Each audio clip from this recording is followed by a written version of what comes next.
राजस्थान के 4 जिलों चूरू और श्रीनगर और बीकानेर और सीकर में शनिवार यानी कि आज शाम दोपहर रेतीला तूफान आया और इसके कारण दिन में ही अंधेरा छा गया और 60 से 80 किलोमीटर प्रति घंटा की रफ्तार से आंधी चली। और दरअसल पाकिस्तान से उठे तूफान का असर राजस्थान के बॉर्डर वाले जिलों पर साफ तौर पर देखने को मिला और तूफान के कारण दिन में लोगों को वाहनों की हेडलाइट जलानी पड़ गई और इसके बाद वीडियो सामने आई और इसमें लोग भागते और घरों के ऊपर जाते हुए दिखाई दे रहे हैं और घरों को बंद कर लिया गया। और स्थानीय लोगों ने कहा कि ऐसा रेतीला तूफान पहले कभी नहीं देखा। और उदयपुर सहित कई जिलों में शनिवार सुबह बारिश हुई और बॉर्डर वाले जिलों में श्रीगंगानगर में सुबह करीब 11 बजे आंधी के कारण शहर में धूल छा गई और कई जगह रेत का बवंडर जैसे सीन नजर आया।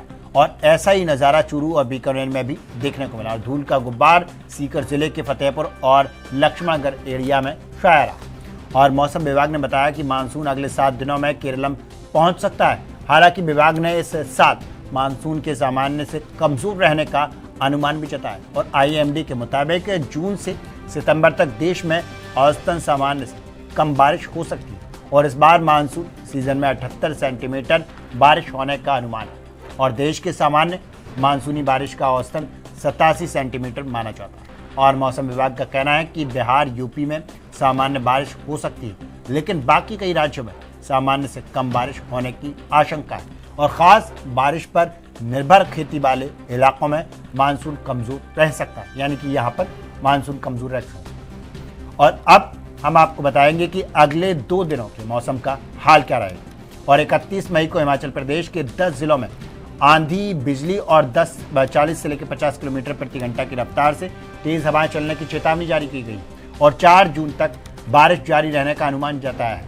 और वहीं उत्तराखंड में हल्की बारिश से मध्यम बारिश और ऊंचाई वाले इलाकों में बर्फबारी का अनुमान है। और अब बात करेंगे 1 जून की। 1 जून को किस तरह का मौसम रहने वाला है। और बिहार में 80 से लेकर 90 प्रति किलोमीटर घंटा के हिसाब से रफ्तार से आंधी चलने और ओले गिरने का अलर्ट जारी किया गया है।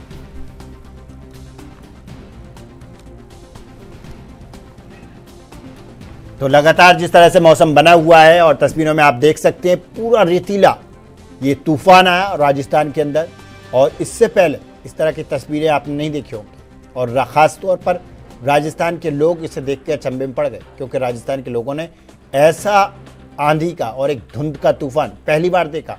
पूरी धूल ही धूल, ऐसा लगा कि एक अलग से बादल से चले आए हैं बस्ती की तरफ।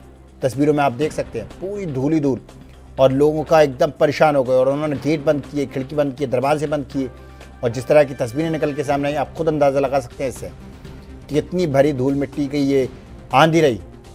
और अब सवाल ये है कि अगले 2 दिनों तक मौसम इसी तरह का रहने वाला है, यानी कि आंधी और बारिश का, और कई राज्यों में ओलावृष्टि भी हो सकती है जैसे कि उत्तराखंड है। तो साफ तौर पर यह संकेत है कि अगले कुछ टाइम तक इस तरह का मौसम रहेगा।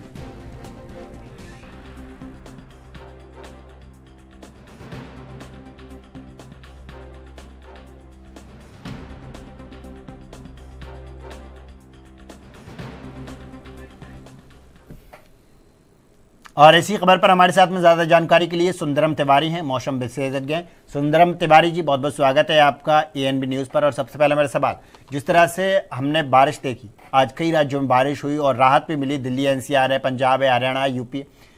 अगर बात करें राजस्थान की, तो राजस्थान में ऐसा मौसम देखने को मिला जो अलग ही था और ऐसा मौसम और ऐसे विजुअल निकल के सामने आया, ऐसा लगता है जैसे कोई मूवी हम देख रहे हैं। और रेतीला और धुंध का पूरा एकदम से पूरा मौसम हो गया। अगर बारिश हो जाती तो इस तरह की धूल मिट्टी का जो तूफान आया ये नहीं आता। बिल्कुल बिल्कुल, जैसा आपने कहा, राजस्थान के 4 जिलों में चूरू, श्रीगंगानगर, बीकानेर और सीकर में जो ये धूल भरी आंधी आई है और जैसा आपने कहा कि बारिश होती तो ये स्थिति नहीं नजर आती। लेकिन बारिश जहाँ जहाँ हुई है उसका कहीं फायदा देखने को मिला है। जो पूरा नॉर्थ इंडिया कहें, जो पूरा देश तप रहा था गर्मी से, उससे कहीं ना कहीं शांति मिल गई है। और मौसम विभाग ने बताया है कि 7 दिनों में जो मानसून केरल पहुंचने वाला है और हो सकता है आगे आने वाले समय में लोगों को राहत मिलने वाली है।